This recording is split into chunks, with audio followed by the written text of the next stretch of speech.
look at the transistors. So if we do this, remember, that's VDS, that's IDS, and this is the NMOS, right? DSG.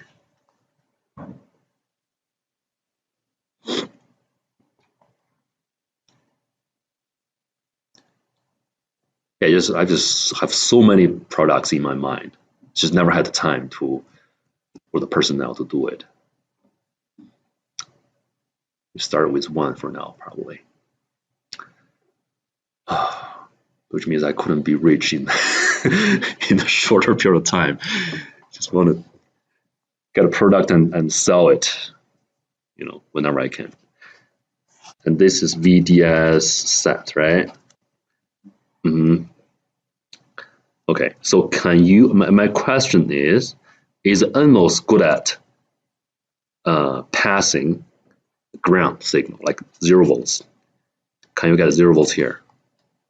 Sometimes we do it this way. It's probably you give people impression that you are trying to make a gate, but a lot of times it's also being used as a switch, like a pass gate. So it's called PG. Okay, get a 0, you're expecting a 0. Get a 5, you're expecting 5. But there, the gate voltage here is always 5 because that's the only voltage you can turn the channel on, right? For NMOS. But this looks odd. Can we pass a 0 from here to here? So we consider this device is symmetrical, so it's no difference from left to right. It's just a drain. So the drain and source are interchangeable. Same thing. You can treat this as a source, this as a source, doesn't matter. So you are looking at VGS. This is G, for example, this is S. Can you pass 0 to here, to drain? Why not? If we treat this channel as a wire after it's getting turned on, so VGS equals what? 5 volts. Okay? So we treat this as a wire, so 5 volts, so 0 here, 0 here. Not a big deal. So what if we have a 5 volts? The 5 volts is trying to pass this transistor. You get 5 volts here, and you are expecting 5 volts. Is that possible? Why? Child read. So what you are looking at?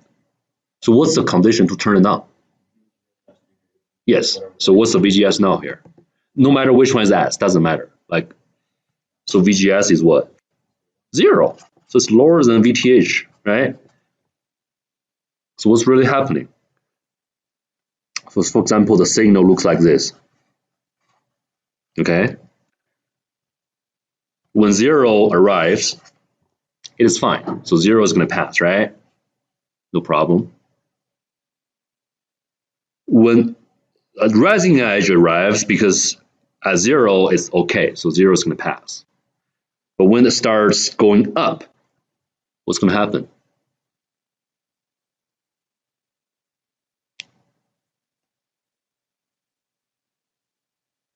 So what's the maximum voltage this guy can reach?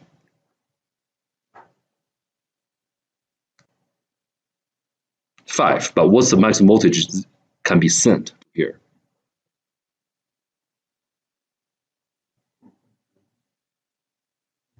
.8, right?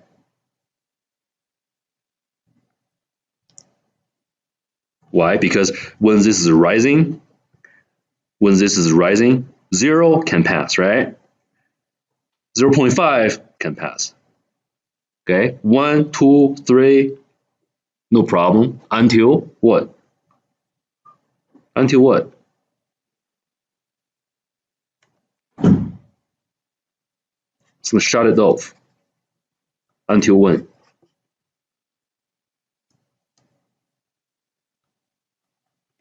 .2. Why? Because after 4.2, VGS becomes 0.7, right? Or becomes less than 0.8. So VGS must be larger than 0.8 in order to turn it on, right? Keep the channel on. It's like when the voltage is rising, no problem, it's going to pass to the other side.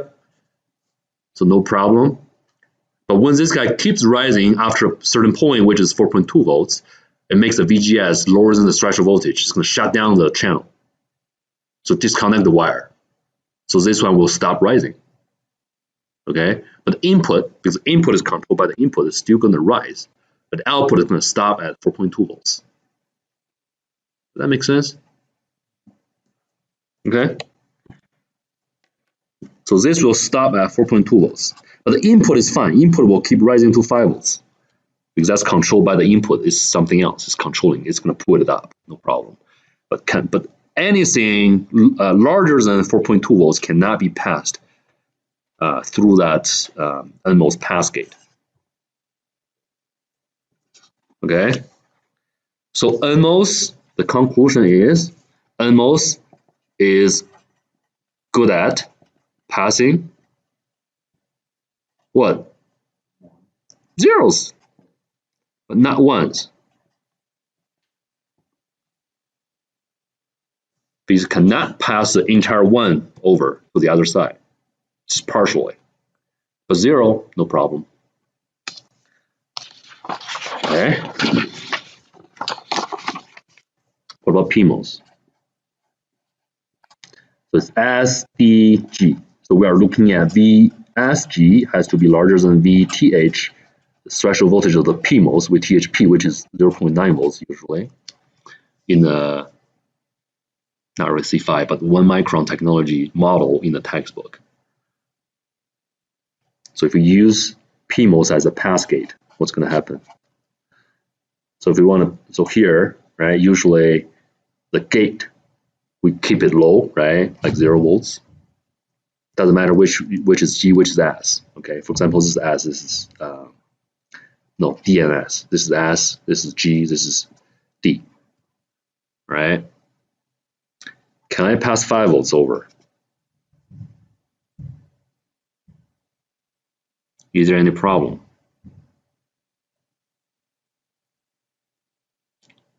To pass 5 volts from here to here?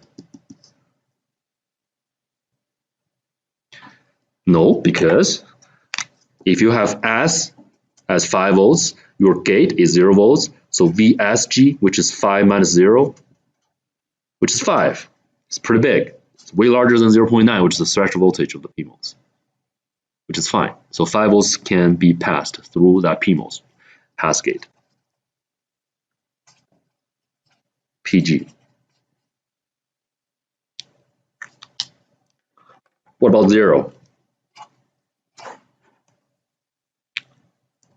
No, because you're assuming 0 can pass, and then you got 0 for S and 0 for G. So 0 minus 0 becomes 0, which is smaller than 0.9 volts. So it's going to shut it off. So before it is able to pass 0, it's already off, disconnected. So you won't be able to even reach 0. So what's happening is whenever it's 5 volts, and no problem, 5 volts, and even 4 point something volts, it's going to pass, right? And eventually, it reaches what? It's going to stop.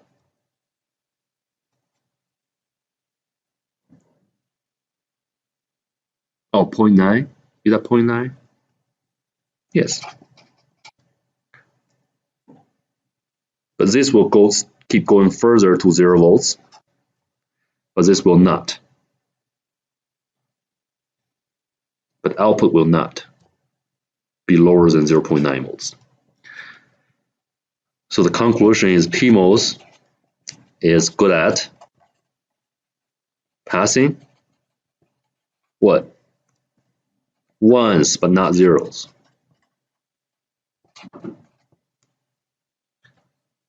So now it makes sense. We need a CMOS we need a CMOS logic instead of NMOS logic, which is 60 years ago, the first 6502 transistor was designed by Mr. Bill Mensch, but they didn't have the CMOS technology, so they just used NMOS to form the logic, NMOS and the resistor. taking a lot of space and power. So NMOS logic is not good, right? That's why we need the CMOS. CMOS is complementary MOS. Complementary means we got a P on the top and at the bottom. Complementary MOS. Now it makes sense why we always put PMOS on the top and NMOS at the bottom to form an inverter or other gates, because we need the PMOS on the top to pull this up to what? VDD. And we need the NMOS to pull it down to ground, because NMOS is good at passing zeros and PMOS is good at passing ones. If we just use NMOS or only PMOS, it's going to be a problem in a lot of logic gates. So one of the gates, one of the components that we want to use both transistors instead of just the one, it's called transmission gate, TG.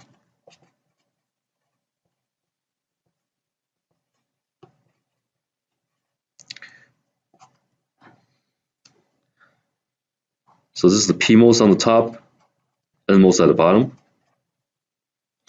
If you have both together to pass the signal here, no matter what that is, right? So you can pass everything to the other side, because you have PMOS and NMOS. Whenever one of the transistors is not really capable of passing all the signals, like any of the voltages lower than here, the NMOS will be in charge of passing that part over to the other side. Does that make sense? Could you tell this is a PMOS on top and NMOS at the bottom? Or you can do it this way.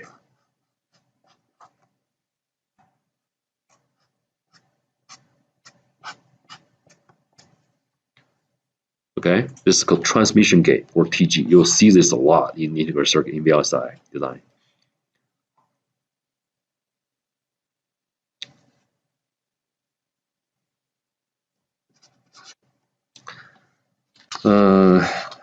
Any questions on this for now?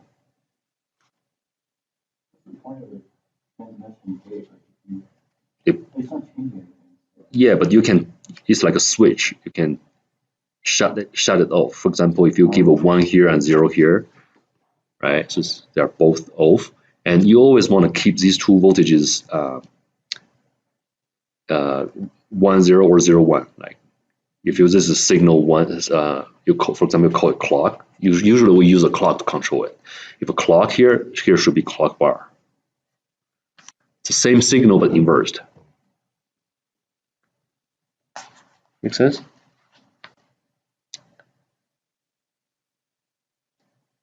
Why you have to use a clock and clock bar for this tool?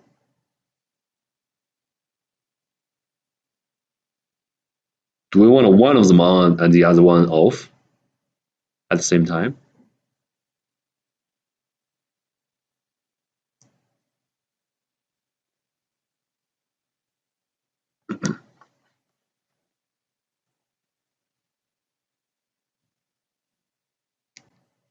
No, they are either both on or both off. It doesn't make sense. One is on, one is off, right? You are either passing or not passing.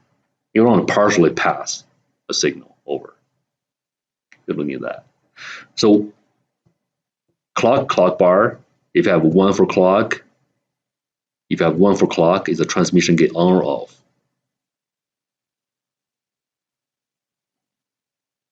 If clock is 1, is the transmission gate on or off?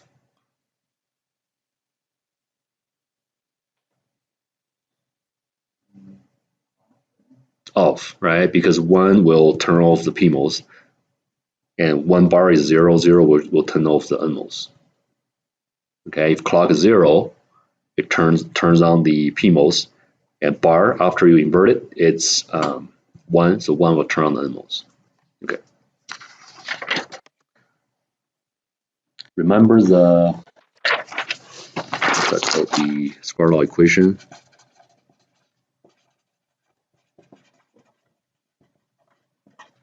So you can write it down as a note. When you're doing the quiz, you can use it.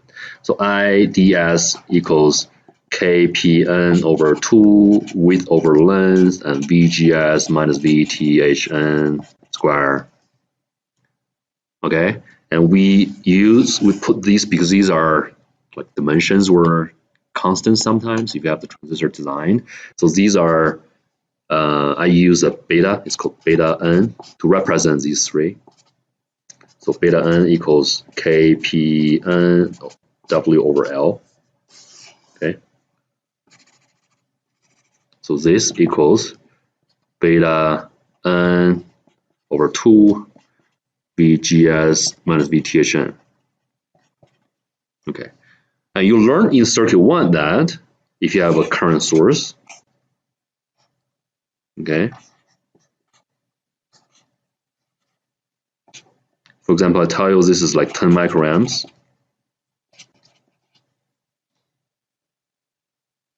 I tell you this is 10 microamps. It's going to be 10 microamps. Never doubt it. This is something in circuit 1 you need to know. It confused me for a long time. The teacher never told me that. Sometimes I go, 10 microamps, it's possible to have a voltage drop here. And, don't worry about that much. 10 microamps, just 10 microamps in the branch. That's it. Don't think about the voltage. Don't think about the other things. Like, is this going to affect the divided current and make this smaller?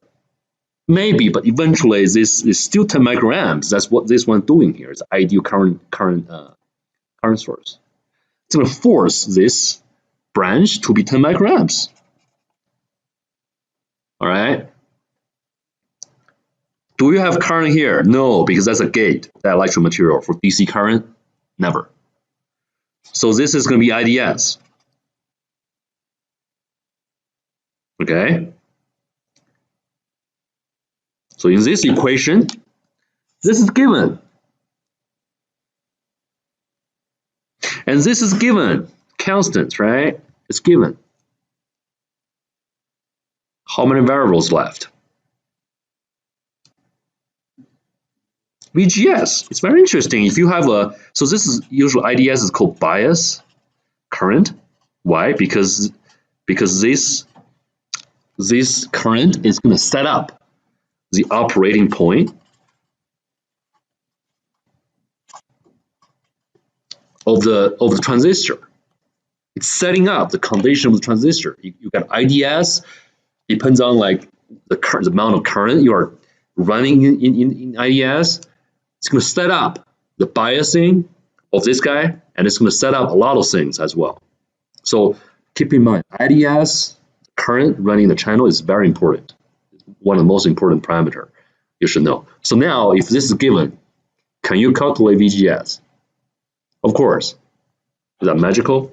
You directly know the voltage here. So you run the current in the channel, boom, it generates the voltage.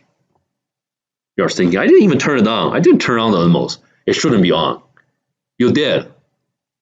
You did turn it on because you use a biasing current, which is IDS, running the channel. It's going to generate the VGS. And you don't need to actually, so you're thinking, I probably didn't draw that power supply.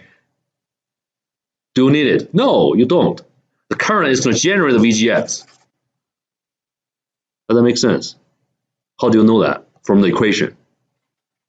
Current, VGS. VGS, current. Make sense? Okay.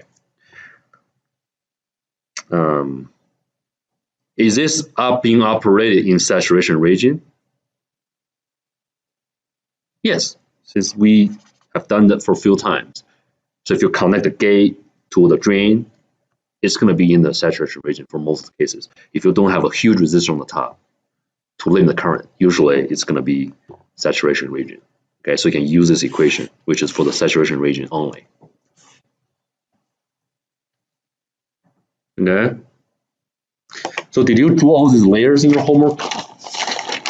You did? So you know how to draw the layers, the cross-sectional view, the layers. You did it?